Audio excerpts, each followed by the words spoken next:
everybody, it's Kerrie here at the North East Autism Society, and today we're going to be talking about teeth brushing. Now, for many people, teeth brushing can be a real challenge if you have hypersensitivities, the feeling of the toothbrush in your mouth, the taste of the toothpaste, the smell of the toothpaste, the environment that you're brushing your teeth in. All of those things can cause a massive difficulty for autistic people. So today what we're going to do is just provide you with a few tips to think about when you are teeth brushing.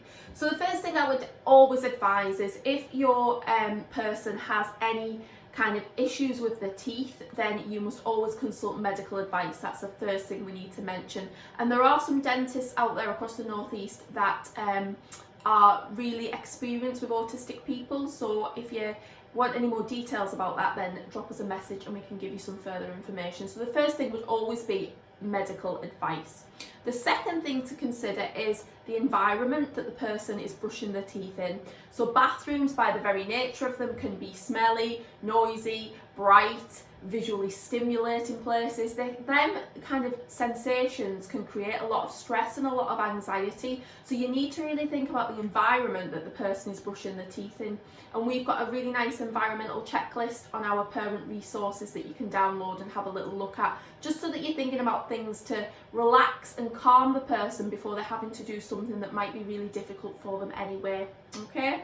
The third thing to think about is consider your toothbrush. So you can get lots of different toothbrushes.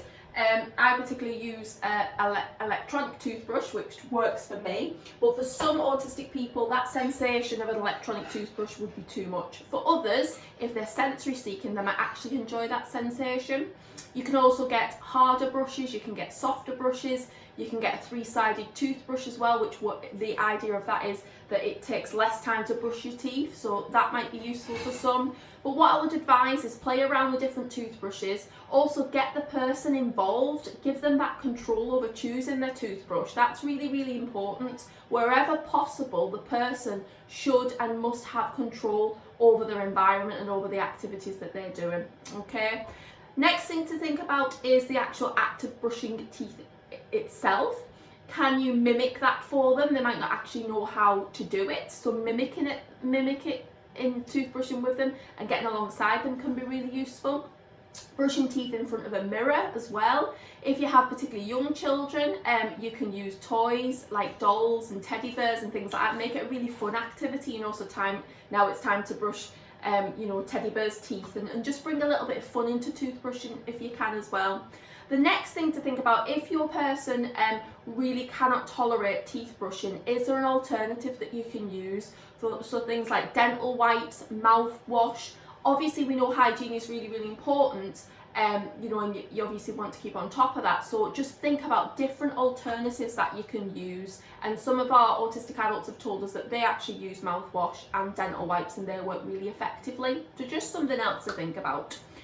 When you're actually doing the activity yourself, can you break the task down into simpler instructions? So actually using a visual schedule, for example, using a written list or an app can be effective, just so that you're actually showing every step of that process. Because actually when you start thinking about it, teeth brushing is actually quite a complex, long process. There's lots of different steps. And for people that have executive functioning difficulties, they might not actually understand or know, or it might be a lot more exhausting for them to actually go through each step of the process. Okay.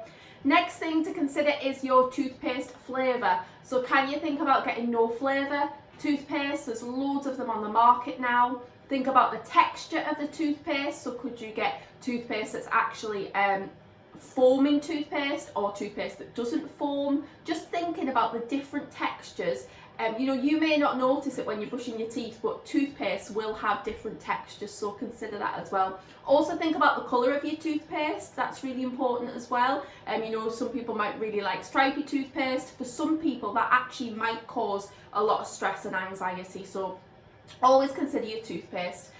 One of the things that some of our parents have tried in the past is disclosure tablets. So that's where you pop the little tablet in and it shows you actually where the plaque is on your teeth, and that can be really effective for teaching people where they need to be brushing their teeth, and you can make that a bit of a challenge. So let's see how long it takes to get rid of all the blue from your teeth, for example.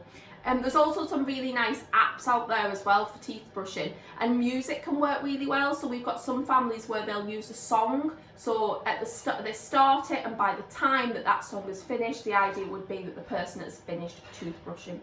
So that's it for toothbrushing. I hope this was useful, and we shall see you all again very soon. Thanks, bye!